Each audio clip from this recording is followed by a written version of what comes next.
Hey, friendo, Steve here. Yeah, Larson. And welcome back to News Brief. Apologies, no Punk news yesterday. Punk tangential news today, but this isn't a Punk daily, is it, Larson? No, it can't be a Punk daily if Punk's not the focus. Is Punk going to be on the thumbnail? No, his friend is, though. Actually, a picture of Punk is on the thumbnail, but he's been cropped out because we're talking Ace Steel, Punk's best friend. Well, his friend. One of his friends. So, of course, now Punk gone from AEW, fired. Yeah. With cause, no less. Wow. In a sense that many have wondered what would that mean for the fate of Ace Steel. And according to Steve, Punk's best friend, at least friend, what they mean for Ace Steel and the company. So, of course, Steel, who was fired following Brawl Out, only be brought back to AEW upon CM Punk's return. Well, now he's been let go yet again from AEW, according to PW Insider. There's been some conflicting information about the nature of what he's been doing since he's come back. Yeah. Apparently he's not on the road. Right. With AEW, which would make sense considering he bit somebody, Kenny Omega. Right. Yeah. Was the reason Christopher Daniels wasn't allowed at Collision because quid pro quo, according to CM Punk, Ace Steel's not allowed here, therefore vis-a-vis. Yes. So, I mean, I guess once Punk was gone, writing was kind of on the wall. If Punk, essentially, and we don't know if this is directly the case, but it could be, Punk got Ace Steel his job back. Mm-hmm. No Punk there. Stands to reason that they might not want to keep Ace Steel around, seemingly be the case. So, yeah. I mean, I have no idea if Ace Steel's purview was beyond CM Punk-centric stories or not. If he was, involved in, like, for example, the Miro Hobbs stuff or anything else going on the CM Punk show Collision.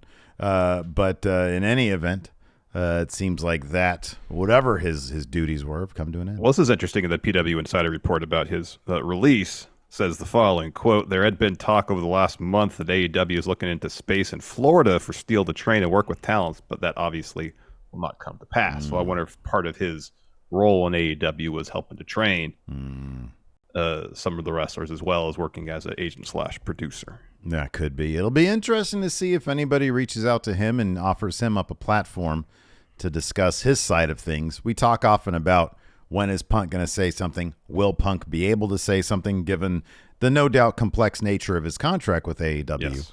Ace Steel, maybe a less complex contract. And he has seen a lot of shit over the past year in AEW and heard a lot of shit over the past year. So it will be interesting to hear if he offers up his side of the brawl out, brawl in situation.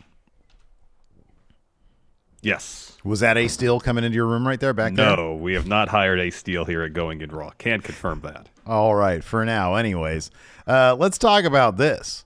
Oh man, I know there was like a beefier report about this, but Von Wagner on NXT was nearly decapitated. It was like that scene in Winter Soldier, where or not Winter Soldier, Bucky in the what was it? The Falcon and the Winter Soldier. Oh, I did see that one. I did see that show. Yes, I know what you're talking about now.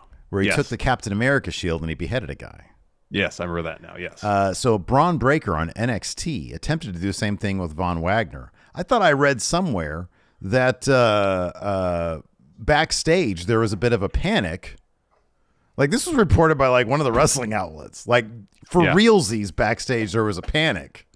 That Did you see the alternate angle for that's a fan shot in the crowd? Yeah, and even that seemed... I wonder if this entire thing... I hate saying this, is a work. Because even that angle, I wonder if that was a plant. Like, it could be. If like the fan was like meant to be, oh, now this leaks out. And then there's this report that there was like panic backstage. It's from Body Slam. I have it right here. Okay. Several bodyslam.net spoke to were in attendance for the taping and regular attendees. There was some panic caused by the spot, as the EMTs and other agents seemed exceptionally worried after the spot. Another source that works backstage in NXT Weekly noted to us that there was general panic after Braun, quote, hit him in the head accidentally. So Braun took steel steps and took it to Von Wagner, and the camera had cut out to black on the broadcast, and there was this fan footage, but like it's very conspicuously shaky, and like there's some foreground people on the actual spot, so it's really difficult to tell what. Oh no, there's another one. There's another one where you see ring steps hit. So Vaughn has his head on the second ring step of the three. Yeah, and maybe it's a lower one. Anyways, so you see Braun bring the steps down and predominantly hit the step above the one that Vaughn has his head on. Okay. So I mean, it's not a conclusive angle as to whether any ring step actually hit Vaughn in the head or not. So the angle I saw was similarly non-conclusive as well. Maybe we saw the same thing, and I'm just remembering it a little bit different. I mean, it's a pretty clear shot of the impact in the one I saw. Okay. One last bit from this bodyslam.net here. Report says, we were then told, quote, aspects went wrong and Wagner ended up being split open by the shot, which was obviously not part of the plan. So there's a video of him on a stretcher, head bandaged up. You can see some blood coming through the bandage. And it reminded me of the picture that Robert Stone had of Vaughn when he was young. And I thought at the time, and maybe if assuming these reports from Body Slam are accurate about the spot going wrong and backstage reaction to it, evidently that if these reports are true, that wasn't planned, but it brought, it reminded me of those images and as if it was an intentional story beat. Yeah. Look, Braun got these ring steps smashed on his head, and look, he's bandaged. His head's all bandaged up, like in that picture. Mm-hmm. Yeah. No, I think you're probably right about that, and that this was obviously supposed to be a big story beat. And I thought when I saw the bloody bandage, I was like, oh, that's really clever. Somebody got in there and puts a little fakey blood from Spirit Halloween there, but evidently this might have been a real, like it was a planned spot that just might have gone a little bit on the wrong side. A little bit awry. Hopefully a little bit awry. And if it's a really interesting and story beat here where for the longest time, and granted I haven't been watching NXT on a weekly basis for a while, but for the longest time, I understand at one point Vaughn did open up the Stone about the picture. I did see that, and it was really well done. It was really good and what that was about. I don't know since then, though, how much Vaughn has been able to come to grips with what happened to him as a child and how that relates to his story now. I know he's been tabling people and putting people through tables. He got tabled. He's also really over. Like the crowd is into Von Wagner these days, which is awesome. Yeah. And if this is a situation where they're like, all right, we're going to have a spot that harkens back to that image of you as a kid and, as a character forces you to kind of finally come to grips with that situation. I mean, that in terms of a story being told, I mean, that's a really interesting and creative way to take the story in terms of especially getting him even more over with the crowd. Yeah. Oh, absolutely. Yeah, I agree 100%. HBK is doing some interesting stuff on NXT, and man, I'd love to see him. I'd love to see him sooner than later move to main roster, like in a prominent spot on one of the main roster shows. I think that could be really, really cool. Yeah. Let's talk about this, man. Because this dude been putting in the work since I don't know, a long 20 time. Years almost. Yeah. 20 years. Yeah. LA Knight. Looks like he's sticking around WWE for a while, even though the movement continues to spread everywhere, as evidenced last night on AEW, where there were chants instead of what chants. PW Insiders reporting that Knight and WWE have been working on a new long-term extension for the megastar that is close to or could be already signed by LA Knight shortly after Payback. WrestleVotes reported the latest talent board, which is used internally, saw an update post-Payback on September 3rd. Interesting news from the SmackDown side lists LA Knight as the top babyface. So it seems from that the WWE would have huge plans in store, with everybody saying, LA Knight, yeah. Yeah. I mean, there's a lot of people upset. I say this all the time. He didn't win Money in the Bank. No. Didn't win the U.S. title from Austin Theory. No. But as we've seen post SummerSlam, it's pretty clear they have a path for him that they want to see him go before, seemingly, he's going to get the mega push. Yeah. He's, Miz historically has been used as a bit of a gatekeeper in WWE. So far, this Miz feud has done well for LA Knight. Some people think it's done some good for the Miz too. I don't happen to be in that party of the discussion. Did you see that? Did you see that one YouTube comment the other day? Straight up, Larson sucks because he doesn't like the Miz. Well, people are welcome to their opinion. I'm unaffected by that. Oh, okay. Like I'm affected by that. I think that's rude to say somebody sucks because they don't like the Miz. Miz burner account? Hear it going in Raw? Potentially. Anyways, it's it seems pretty clear. LA Knight, they got huge things planned for him. Yeah.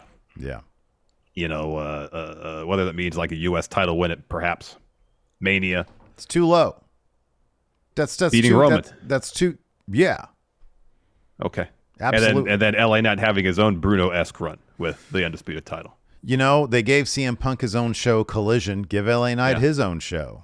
All right. I don't know what you call it. The Mega What night show. of the week and what is it called? Oh, dude, it's must see Thursdays, and it's called the Mega Show. Mega Show. What about Wednesdays, head to head with AEW? Oh, he'd kill him. Absolutely. You want to do that? How about this? Wednesdays and Thursdays. Every week, it's a 2-night affair for LA Knight show. Wow. Yeah. 4 hours of LA Knight? You got that? 6, 3 hours each. Oh my gosh, that's too much. No way. Not enough. Because then the Miz is going to be on both those shows. You're going to get at least 40 minutes of Miz content over those two programs. Dude, I'm a huge Miz fan. I think he's great. That's because I don't suck.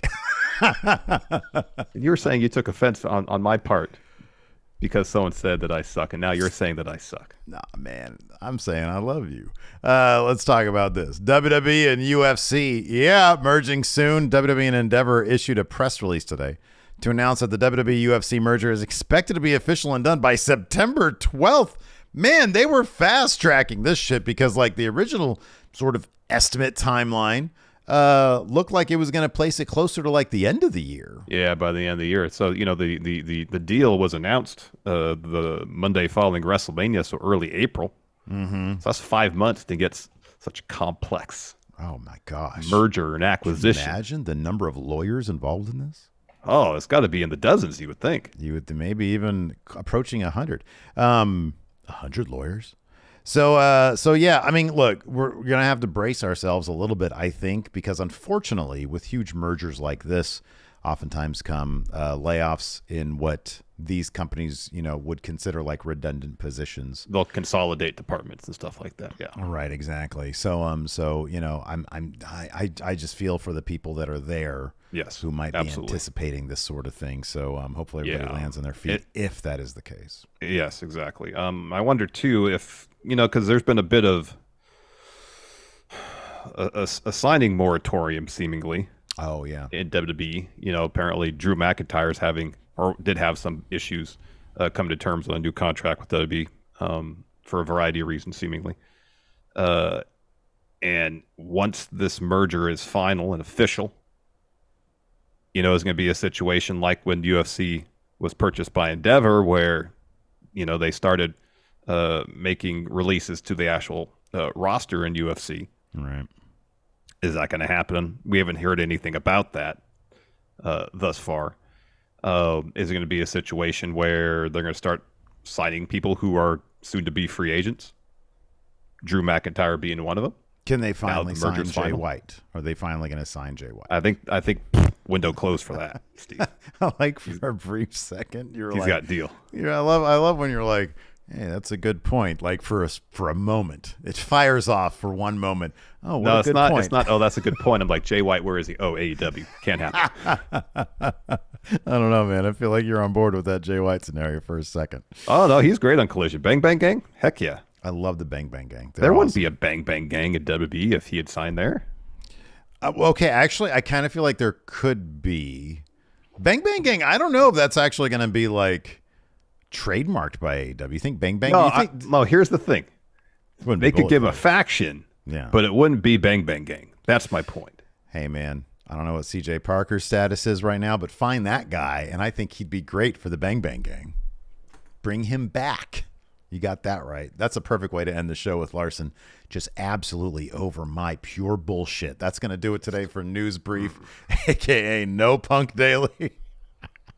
Till next time, hit that thumbs up, hit that subscribe button. Larson, you don't suck, even though you don't like The Miz. See, I made it all better. Till next time, we'll see you around. Not quite. Goodbye, everybody.